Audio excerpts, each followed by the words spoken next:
Buenos días, queridos estudiantes de tercero medio. Esperando que se encuentren muy bien, comenzamos con la cápsula número 6 de Historia. El objetivo de hoy día es que ustedes puedan aplicar el concepto de ciudadanía a través de la construcción de un cómic en donde reflejen cuáles son las esenciales características de la ciudadanía en Chile y qué se espera de ella para el siglo XXI.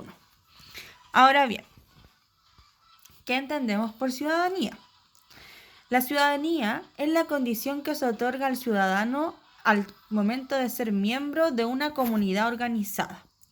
O sea, en primer lugar, para ser ciudadano debo participar, debo convivir, debo integrarme dentro de una comunidad organizada. La ciudadanía está ligada a los derechos políticos, sin los cuales el individuo no puede intervenir en los asuntos del Estado. O sea, por base, la ciudadanía va a significar la obtención de los derechos políticos. Entonces, en ese sentido debemos comprender y diferenciar entre la nacionalidad y la ciudadanía. En ese sentido, la nacionalidad es el vínculo jurídico que existe entre una persona y un Estado determinado donde se establecen los derechos y deberes recíprocos. Todo tipo de derechos y todo tipo de deberes. Por ejemplo, yo por pertenecer y tener la nacionalidad chilena, tengo derecho a la educación, tengo derecho a la salud, tengo derecho a la vivienda, tengo derecho a desarrollar mi propia empresa y tengo otros deberes. Por ejemplo, estudiar, protegerme, tratar de llevar una vida saludable, participar, etc. Entonces, la nacionalidad se vincula a los diferentes tipos de derechos que se obtienen dentro de un Estado. ¿Cómo se adquiere la nacionalidad en Chile? Hay 4 formas de adquirir la nacionalidad en Chile. En primer lugar, tenemos el jus soli o el derecho por nacimiento dentro del territorio nacional. Esto significa que cualquier persona que nazca dentro del territorio nacional, dentro del territorio chileno, tiene derecho a obtener la nacionalidad chilena. Ya sea que haya nacido en un barco en el océano, ya sea que haya nacido en un avión en el aire o en cualquiera de sus fracciones o territorios. ¿Ya? Por lo tanto, si yo nazco en un barco a 50 millas de San Antonio, soy chilena porque el barco está en territorio marítimo chileno. La segunda forma es el jus sanguíneo o es el derecho de sangre, que corresponde a todos los hijos de padre o madre chilena que hayan nacido en el extranjero. ¿Ya? Por ejemplo, Pedro nació en Italia. La mamá de Pedro es originaria de Chile y el papá de Pedro es originario de Italia. Por lo tanto, Pedro puede obtener la nacionalidad chilena porque es hijo de madre chilena independiente de que haya nacido en Italia. Y a partir de las leyes, Pedro puede llegar a tener doble nacionalidad y pertenecer a la nacionalidad italiana y chilena a la vez, dependiendo de si el Estado italiano lo permite. La tercera forma de adquirir la nacionalidad es a través de una carta de nacionalización que es para los extranjeros. Todo extranjero que viva en Chile mayor de 18 años y que tenga una residencia continua de mínimo 5 años puede pedir la carta de nacionalización. Esos trámites se hacen principalmente en las gobernaciones y en la intendencia y de ahí se derivan a los ministerios del interior. Y la cuarta forma, que también es para los extranjeros, es la nacionalización por gracia, ya que corresponde a los extranjeros que han hecho aportes destacados hacia la nación chilena. Por ejemplo, Andrés Bello creó el Código Civil y fue el primer rector de la Universidad de Chile. Por lo tanto, él en el siglo XIX se le dio la nacionalización por gracia. Él era venezolano, pero también se le dio la nacionalidad chilena.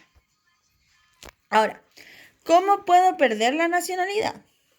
La nacionalidad la puedo perder por renuncia voluntaria, siempre y cuando tenga otra nacionalidad. ¿Ya? No puedo quedar como una apátrida sin patria en el mundo. Por ejemplo, Pedro tiene la nacionalidad chilena y la nacionalidad italiana. Pedro no quiere tener la nacionalidad chilena, entonces él puede renunciar y lo puede hacer porque ya tiene la nacionalidad italiana. O sea, Pedro no se quedaría sin nacionalidad. Por cancelación de carta de nacionalización, claramente porque el extranjero cometa algún delito, una pena aflictiva o un acto terrorista en contra de Chile que le significará perder su carta de nacionalización. Y lo mismo existe con una revocación de la nacionalidad por gracia. Ya recordemos que ese tipo de nacionalidad es para extranjeros y si los extranjeros cometen algo en contra de la nación chilena, de inmediato se utilizará la ley para revocarle su nacionalidad. Y por decreto supremo para poder eliminar la nacionalidad de las personas que hayan cometido cualquier tipo de acto en contra del Estado chileno. Ya, o sea, principalmente por prestación de servicios en guerra a extranjeros, por, de cierta forma, traición a la patria. Ahora bien, quedamos claro que la nacionalidad son los derechos y deberes. Incorpora todos los derechos y todos los deberes. Hay 4 formas de adquirirlas: por tierra, por sangre, por antigüedad de años de residencia y por haber desarrollado algún beneficio para el país. Ahora bien, la ciudadanía, como dijimos, tiene que ver y está vinculada directamente con la posesión de los derechos políticos. ¿Ya? Y esos derechos políticos son en esencia el derecho al sufragio, el derecho a optar a cualquier tipo de cargo político, el derecho a participar de un partido político, entre otros que confiere la ley. ¿Qué significa esto? Por ejemplo, ustedes, que son menores de 18 años, ustedes poseen la nacionalidad chilena, pero todavía no son ciudadanos de pleno derecho porque todavía no pueden optar a sus derechos políticos. ¿Ya?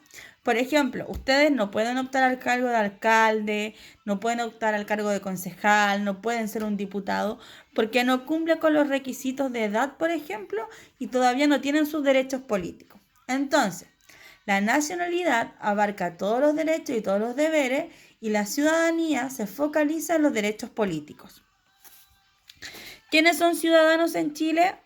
Todos los chilenos que hayan cumplido 18 años de edad y que no hayan sido condenados a una pena aflictiva. Las penas aflictivas son las que tienen más de 3 años y un día de cárcel. Por lo tanto, si usted es condenado a 3 años y un día de cárcel, usted no opta a la ciudadanía chilena. ¿Cómo se pierde la ciudadanía? Por pérdida de nacionalidad, ya sea por las 4 causales que dijimos anterior: renuncia voluntaria, cancelación de carta de nacionalización, ley que revoque la nacionalización por gracia o por decreto supremo traición a la patria. ¿Ya? Por estar con pena aflictiva, como ya dijimos, si usted es condenado a 3 años y un día en cualquier sistema de elecciones, por ejemplo, usted no tiene el derecho a votar.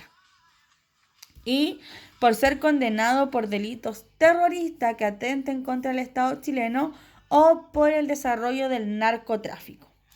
En Chile, las votaciones son populares, ya el sufragio es personal, es individual, es igualitario porque todos los votos valen exactamente lo mismo, es secreto, ya nadie puede estar viendo lo que usted está votando, y es voluntario porque no existe una obligación o una penalización por no ir a votar. Sin embargo, como el derecho a voto es un derecho ciudadano, también puedo perderlo. Puedo perder el derecho a voto por interdicción en caso de demencia. Eso significa que si un psiquiatra establece que no estoy con las condiciones mentales apropiadas, me puede revocar mi derecho ciudadano a votar.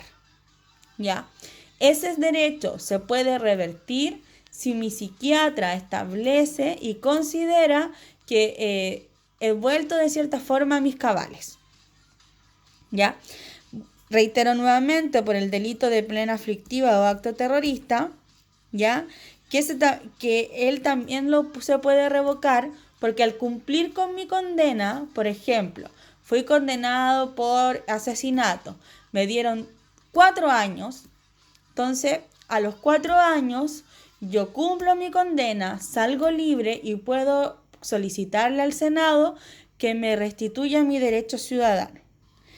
Y por pertenecer a algún partido o agrupación que incita a la violencia o que sean considerados como totalitaristas. En todos esos sentidos me pueden revocar mi derecho a sufragio. Ahora bien, entonces comprendemos que la ciudadanía está ligada a los derechos políticos, ¿ya? Por lo tanto, ustedes en estos momentos todavía no son ciudadanos de pleno derecho. Sin embargo, dentro de los últimos años se ha querido ampliar este concepto, en el sentido de que en el siglo XXI no puede haber una mirada tan reduccionista de la ciudadanía. El ciudadano no puede ser comprendido única y exclusivamente como el que puede votar, el que puede participar en elecciones, el que puede ser elegido, etcétera, etcétera, etcétera. Sino que por el contrario, tiene que ser un ciudadano que sea activo, que sea participativo y como lo hemos ido viendo en la otra ficha, tiene que ser un ciudadano capaz de actuar. Entonces, la nueva mirada de la ciudadanía en el siglo XXI incorpora los derechos sociales y dice, cito, es necesario garantizar un mínimo de estatus socioeconómico y cultural que en cierta medida les brinde respaldo para el desarrollo de una garantizada y efectiva participación política. Esto quiere decir que no sirve con que todos tengamos el derecho a votar o el derecho a participar políticamente si no sabemos cómo utilizarlo o si no podemos utilizarlo. Ejemplo, muchas veces cuando hay elecciones hay personas que verbalizan que no van a votar porque no tienen el dinero para movilizarse y ir a su centro de votación. Eso es un sesgo social. O sea, esa persona no puede hacerse parte de su derecho político porque no tiene las condiciones socioeconómicas para poder hacerlo, ¿ya? O por ejemplo, una persona que trabaja como garzón en un restaurante. El empleador le debe por ley dar permiso para ir a votar, pero si esa persona no quiere ir porque va a perder las propinas de esas 3 horas, entonces ahí también hay un sesgo socioeconómico. Entonces se establece que la ciudadanía hoy día, en el siglo XXI, debe incorporar el concepto de la economía y de la sociedad. Y va a decir que existen distintas dimensiones, ¿ya? Por ejemplo, hay una ciudadanía civil, hay una participación en la opinión pública, hay una ciudadanía económica que busca la equidad, ¿ya? Que todos puedan participar de igual forma en las relaciones laborales. Una ciudadanía social que busque la igualdad de acceso a las múltiples oportunidades. La política, que busca la igualdad de derechos civiles y políticos. Una ciudadanía global, porque estamos en un mundo globalizado, que busca la solidaridad y la equidad a nivel mundial. Y la intercultural, que promueve la inclusión y la diversidad. Entonces, si nos damos cuenta, el concepto, de ciudadanía que está establecido como derechos políticos y que está de la misma forma escrito en la Constitución de Chile, hoy día se relaciona y se contempla con este concepto de ciudadanía que incorpora los derechos sociales como un piso mínimo para la participación política. Entonces, ustedes lo que van a tener que desarrollar como actividad, bueno, van a tener que leer la guía, ver la cápsula y lo que van a tener que desarrollar como actividad tiene que ver con construir un cómics que exprese las características de la ciudadanía y qué cambios presenta frente a la inserción en el siglo XXI. Ya usted deberá utilizar su creatividad para aplicar los contenidos que le permitan reflejar los aspectos en 20 cuadrados. La idea es que usted genere un relato, ojalá sea de su propia persona, en donde refleje qué significa ser ciudadano, cómo puedo adquirir la ciudadanía, recordar que no puedo ser ciudadano si no tengo antes la nacionalidad chilena, y todo eso ir creando un relato que vaya contando la historia y de cómo esa ciudadanía requiere de cierta forma de derechos sociales. Luego, ¿qué diferencia existe entre la nacionalidad y la ciudadanía? Y ahí usted tiene que colocar ejemplos, ¿ya? Por ejemplo, la mayor diferencia es que la nacionalidad consiste en este vínculo jurídico que establece todos los derechos y todos los deberes recíprocos, ¿ya? Entonces, como ejemplo, Juanito Pérez, de nacionalidad chilena, tiene derecho a una educación en prebásica, básica y media garantizada por el Estado, ya a partir de distintas instituciones, ¿ya? Versus la ciudadanía, que tiene que ver con los derechos políticos y que sostiene que, por ejemplo, Juanito Pérez tiene el derecho a postularse al cargo de presidente de la República porque tiene la nacionalidad chilena, tiene más de 35 años y no ha cometido plena aflictiva. Ejemplo, ¿ya? Desarrollé la pregunta número 2 porque espero que me manden imágenes, fotitos de sus cómics. Ya, espero que se encuentren bien y nos vemos pronto en una próxima cápsula de historia. Hasta luego.